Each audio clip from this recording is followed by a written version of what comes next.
ഇന്ത്യയിലെ രാജസ്ഥാനിൽ വിചിത്രവും ആകർഷകവുമായ ഒരു ക്ഷേത്രമുണ്ട്.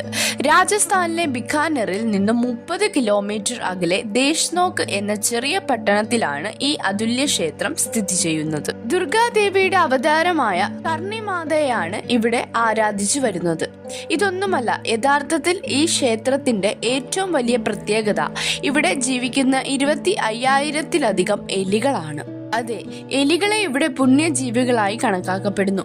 ഐതിഹ്യം പറയുന്നത് കർണിമാതയുടെ സഹോദരന്റെ പുത്രനായ ലക്ഷ്മണൻ ഒരു കുളത്തിൽ മുങ്ങി മരിച്ചപ്പോൾ അവർ മരണദേവനായ യമനോട് ലക്ഷ്മണനെ തിരികെ കൊണ്ടുവരാൻ അപേക്ഷിച്ചു.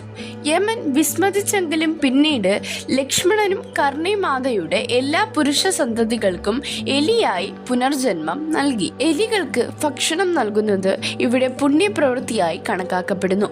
പാൽ, മധുരപലഹാരങ്ങൾ, ധാന്യങ്ങൾ എന്നിവ നേർച്ചകളായി കൊടുക്കുന്നു. ക്ഷേത്രത്തിൽ നഗ്നപാദമായി മാത്രമേ പ്രവേശിക്കാൻ പാടുള്ളൂ. നടത്ത എലികൾക്കിടയിലൂടെ ആയിരിക്കും. വെളുത്ത എലികളെ കാണുന്നത് ഭാഗ്യത്തിന്റെ ലക്ഷണമായി കണക്കാക്കപ്പെടുന്നു. ഇതുപോലെയുള്ള രസകരമായ വീഡിയോസിനായി ഈ ചാനൽ സബ്സ്ക്രൈബ് ചെയ്യൂ.